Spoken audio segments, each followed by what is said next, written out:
Thank you for calling Silverglade Veterinary Hospital. How can I be of service today? Please, I need you to send somebody out. It's an emergency. Where is the location of your emergency? I'm just outside Doyle's Abbey near my ranch, Rosewood Acres. Please, just send somebody. Like, he can't walk. Who can't walk? Hello? Ma'am?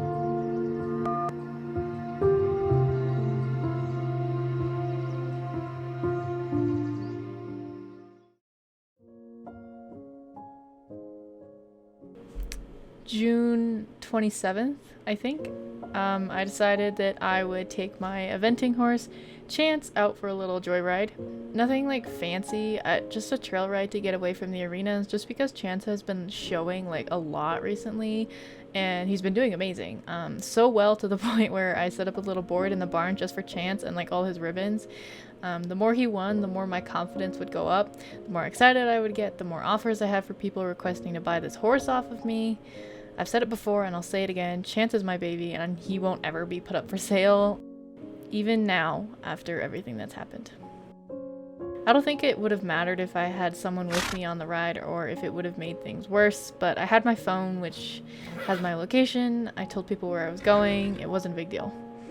I think we had been riding for like almost half an hour before this big truck like came barreling past us.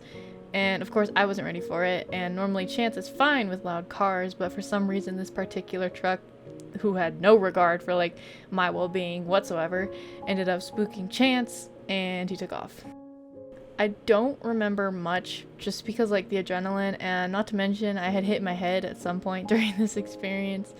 All I remember is that Chance wouldn't stop running until all of a sudden when he did stop. I was thrown off and I remember hearing this like I don't even know how to explain it. Like just this awful like snap followed by Chance's just cry.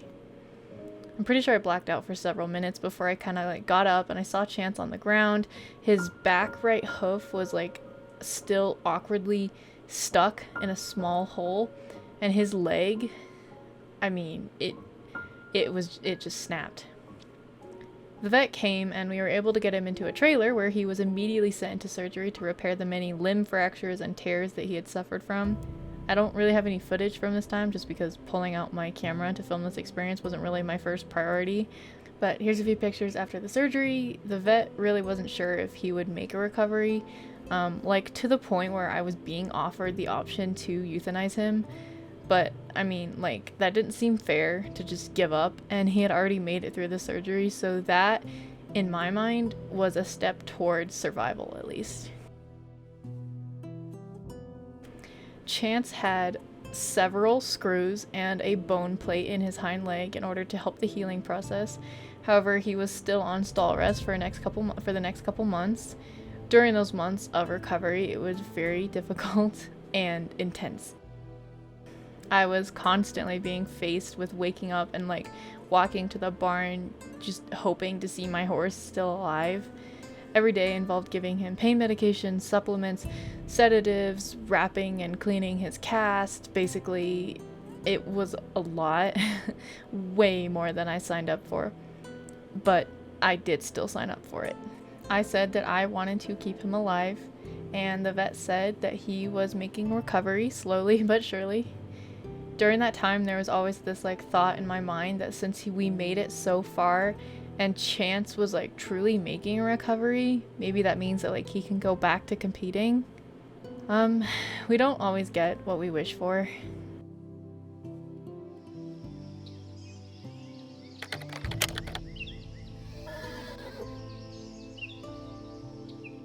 By the beginning of September, Chance had his cast off and was eager to get out of his stall.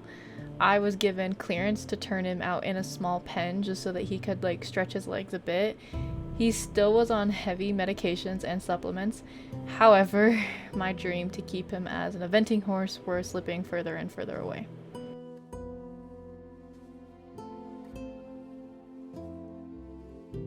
Yeah, so the vet came back for another checkup to see how Chance was doing, and the fractures in his leg were healing up really nicely. I was happy to hear good news, but the vet told me that Chance would never show again. Injuries like this tend to be career-ending, and unfortunately Chance was no exception. I actually had someone offer to take Chance off my hands, like to keep him as a pasture ornament, but for some reason, like I can't let this horse go. Like, he's mine. He's always been mine, and I've quite literally built him from the ground up. And even though this injury has resulted in the end of his showing career, that doesn't mean that he can't just like enjoy his life as a horse. He played an important role in my life, and I will never be able to repay that. All I can do is try my best to keep him happy and comfortable for as long as he lives.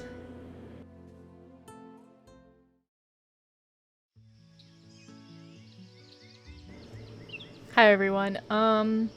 So that was my like the interview that you just saw.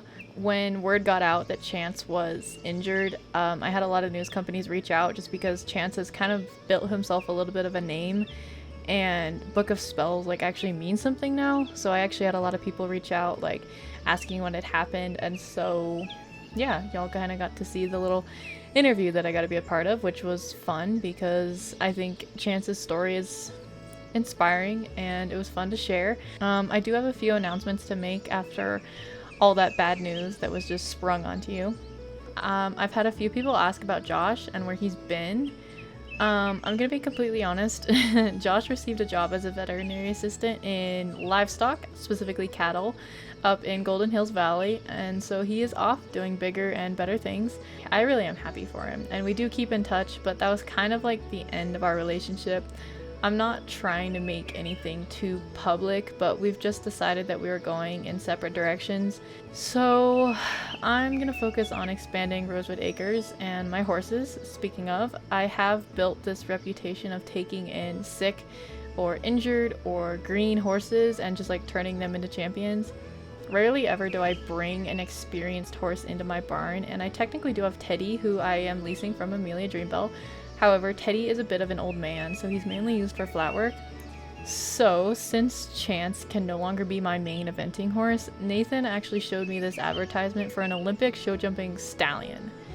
Yes, I said Olympic. Like I said, I've never really purchased fancy seasoned horses for myself, because that's not really what I do here on the ranch. But I will be honest, I saw his picture and I immediately just loved his frame, I loved his color, and I called the owner and went to see him that same day. So everyone say hello to Marked with Charm, aka Apollo, and he is fabulous. I'm gonna be 100% honest with you, this horse is one of those horses that you see walk into a show ring and you're just like, that's my competition. Which sounds crazy to say because seriously, I don't own crazy high-end horses. But okay, anyway, we're gonna move on. So I did test ride him, and of course he was amazing. One thing I for some reason was not expecting is that he's massive. I'm talking huge. For reference, I'm 5'6", 5'7", and I literally cannot touch the top of this horse's withers. He was made to be a jumper, which, duh, he was bred for this. He's a purebred Belgian warm blood.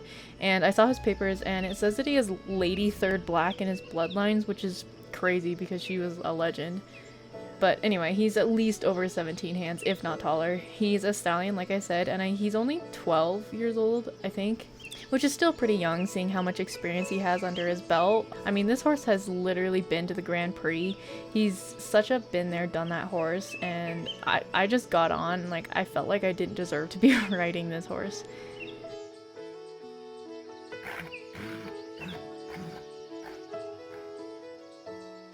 Now, you might be asking, why are these people selling such a high-end horse?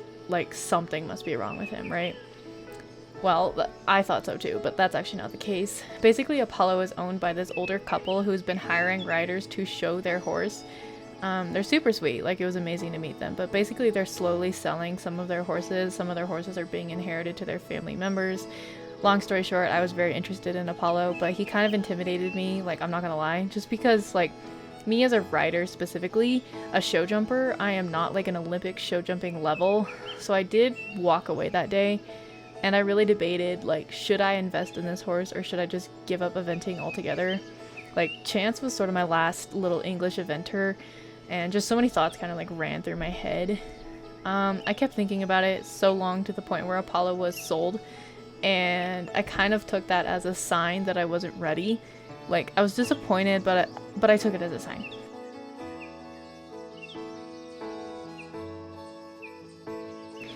Then I went to the barn that morning and there was Apollo just standing in his stall. Like, I seriously felt like a kid on Christmas morning when my parents had told me they got Apollo for me. It was crazy. He's actually in the pasture with Chance. Here, hold on. Look how big this horse is. But anyway, he's been settling in. I literally adore him. He's such a sweetheart. He's a little pushy, clearly. He didn't have any like basic ground manners training, but that's a pretty easy fix, so I'm not that worried. Overall, I'm really like excited to be able to go to shows and compete. So if y'all want to see videos on Apollo's journey, please let me know down below. With all that being said, thank you for watching. As disappointed as I am that Chance's career is essentially over, I am still relieved that he's even alive after everything he's been through. And at the same time, I'm also eager to like get back into riding because I've barely had any time like to ride as it is since I was taking care of Chance for so long. And I definitely miss it. Anyway, thank you all so much for watching, and I will see you all in my next video.